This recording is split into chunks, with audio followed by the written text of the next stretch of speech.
ડેડિયાપાડા તાલુકાના પૂર્વ પટ્ટી વિસ્તારમાં સતત વરસી રહેલા ભારે વરસાદ વચ્ચે 108 ઇમરજન્સી એમ્બ્યુલન્સ સેવાના કર્મચારીઓએ પોતાની ફરજ નિષ્ઠા અને માનવતાનું ઉત્તમ ઉદાહરણ પૂરું પાડ્યું છે। જ્યારે કુદરત સામે રસ્તા બંધ થઈ જાય ત્યારે પણ માનવતા પોતાનો માર્ગ શોધી લેશે તે આ ટીમે સાબિત કરી બતાવ્યું છે।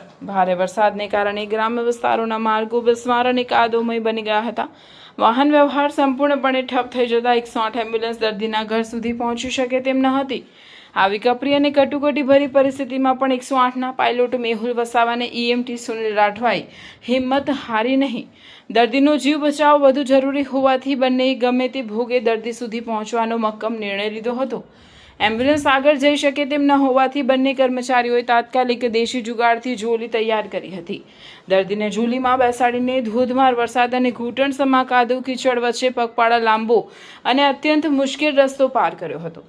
ભારે જહેમત બાદ દર્દીને સુરક્ષિત રીતે મુખ્ય માર્ગ પર ઉભેલી એમ્બ્યુલન્સ સુધી પહોંચાડ્યો હતો, જ્યાંથી તેને તાત્કાલિક સારવાર માટે નજીકની હોસ્પિટલમાં ખસેડવામાં આવ્યો હતો। આ સમગ્ર ઘટનાએ ફરી એકવાર સાબિત કર્યું છે કે 108 સેવા માત્ર એક સરકારી વાહન સેવા નથી, પરંતુ મુશ્કેલીના સમયમાં ગરીબોની જરૂરિયાતમંદો માટે સાચા અર્થમાં આશાનું કિરણ છે।